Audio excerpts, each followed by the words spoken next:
if you are in Israel, of course, one of the things you have to do, whether you're religious or not, is visit the Garden Tomb and the Church of the Holy Sepulchre. These are the places that it's reputed that Jesus was crucified, that he was buried, and that he raised again. And they are landmarks here. So one of the very first things we did was to go visit both.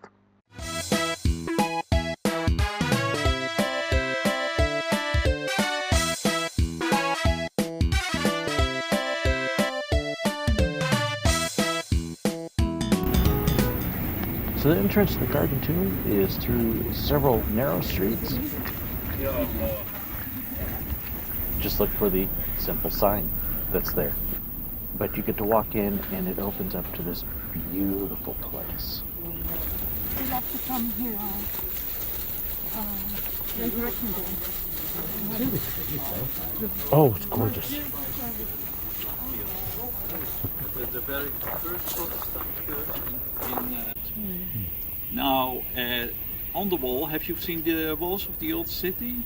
Yeah, there is a house, and that was a house of American believers, the family Spafford, if you ever heard the name.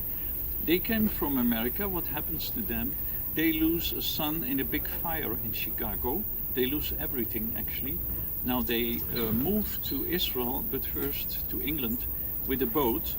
And then their boat goes down, actually. They have an accident and they lose all of their daughters. So only the wife is saved, and she writes that to her husband. He was not on the boat. And he goes back to the place of accident with a captain, and captain shows him the place.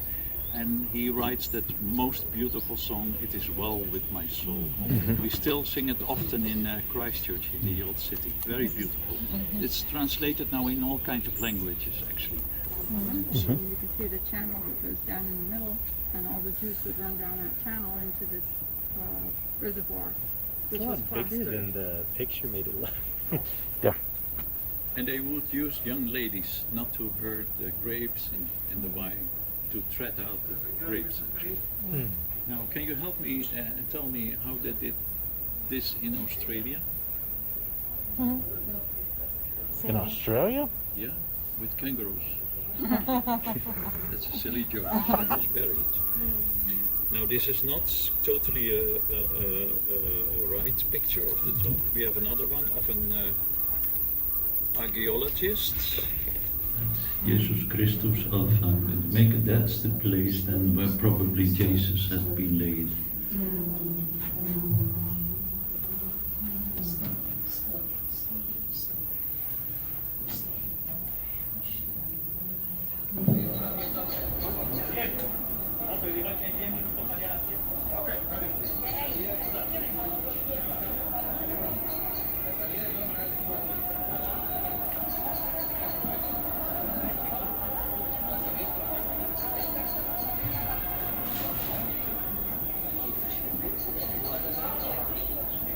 But then after that was on the way to the Church of the Holy Sepulchre. So this is the entrance to the Church of the Holy Sepulchre. And we walk in. And of course my family is sorting out bags and organization. We will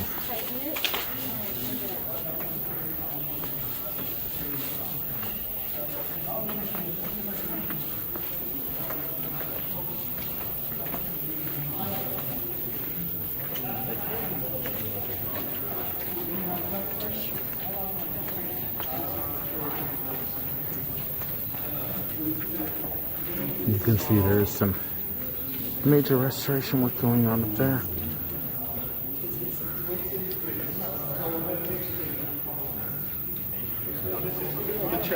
Now this church, it's not a church, it's multiple churches.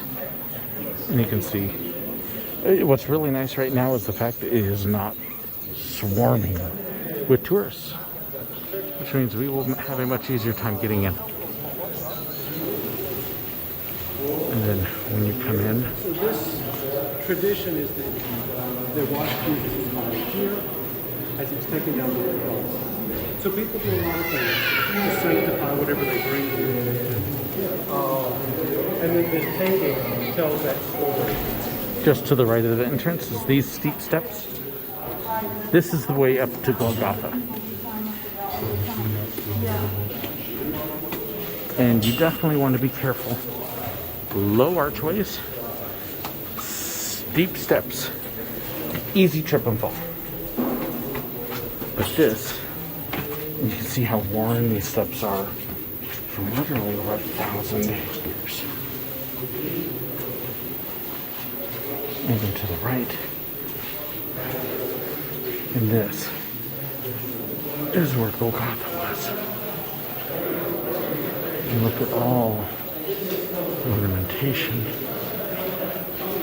the braziers.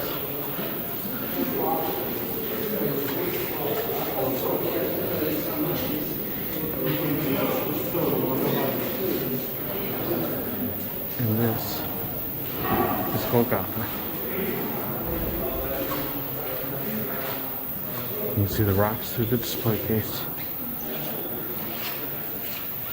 The amazing artwork in the ceilings. And then from there, we will go past the lectern and we'll head to the tomb. There's artwork everywhere here. This is one of the arches leading up to Golgotha. But then we have a huge altar up there. Then again, more amazing artwork.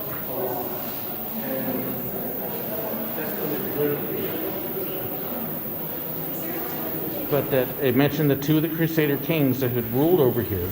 They were buried underneath the church. And of course, the Crusaders were Catholic. And then I don't remember which, may have been the Armenian, I think it was the Orthodox. That when they came in, they began to build the church. Well, of course, you've got the divisions between the churches, and they couldn't honor the Catholics. So, how did they deal with them? They turned their graves into benches, and that way you wouldn't know that these were actually graves marking the kings. Now the kings, one of their swords, his Crusader sword, is, I don't know if they call it a relic, but it is in the Catholic chapel. So Golgotha is up there. And you can see underneath it here. But that is only the beginning of this incredible structure.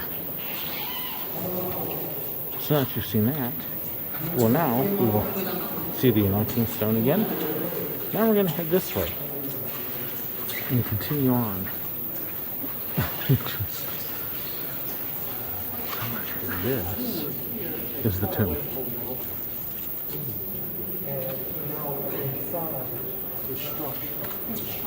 This is the end tool.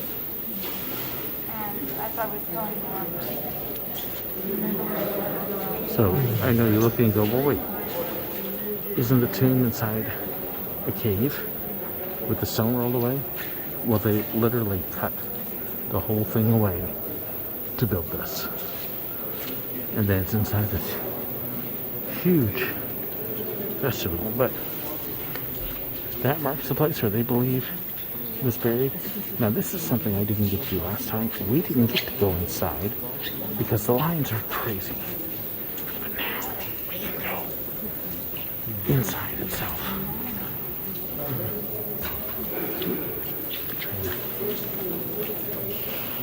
Look at all of this.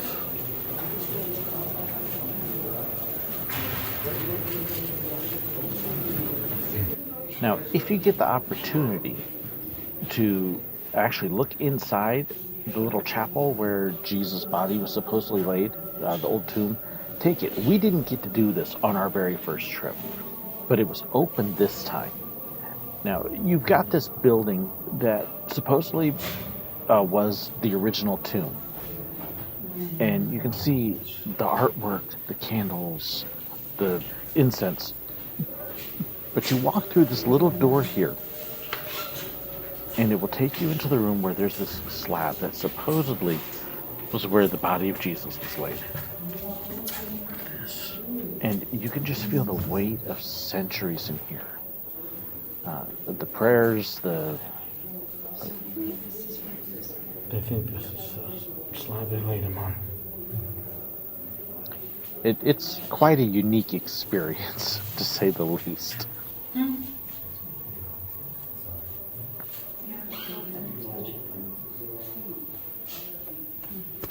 But this slab is actually inside this stone church. And this whole area here actually used to be a cave. And they cut away the whole entire cave, leaving just the slab to build this so that you could go in and worship. The work that must have gone into this is just nuts. To cut away the whole cave and build a church. It's cool to be there. Very neat to visit. But not only does the Church of the Holy Sepulchre have the place of, Golgotha, where Jesus was supposedly crucified, and the tomb, but there's also other places within it. Some amazing places, such as this.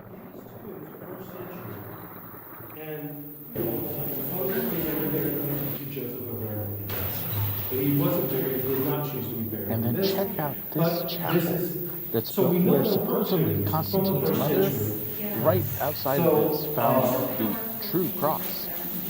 Why don't you go ahead and check it out? We'll just need your flashlight. And this is the kind of stuff where I get irritated at people. Look at the graffiti. This is not a place to sign the walls. And yet, these people do. And all over the place. And this is... There's this huge pillar here, the base of it, which is so neat. And then you have people without class and respect.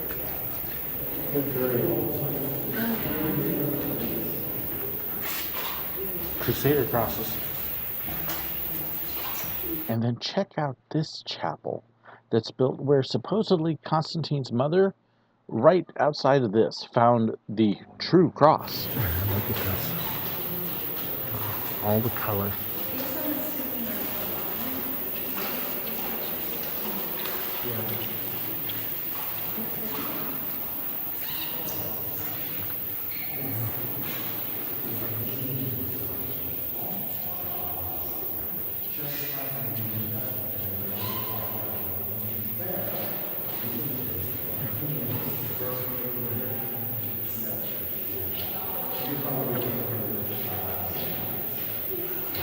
So this marks the place where Constantine's mother, Helena, supposedly found the fragments of the cross.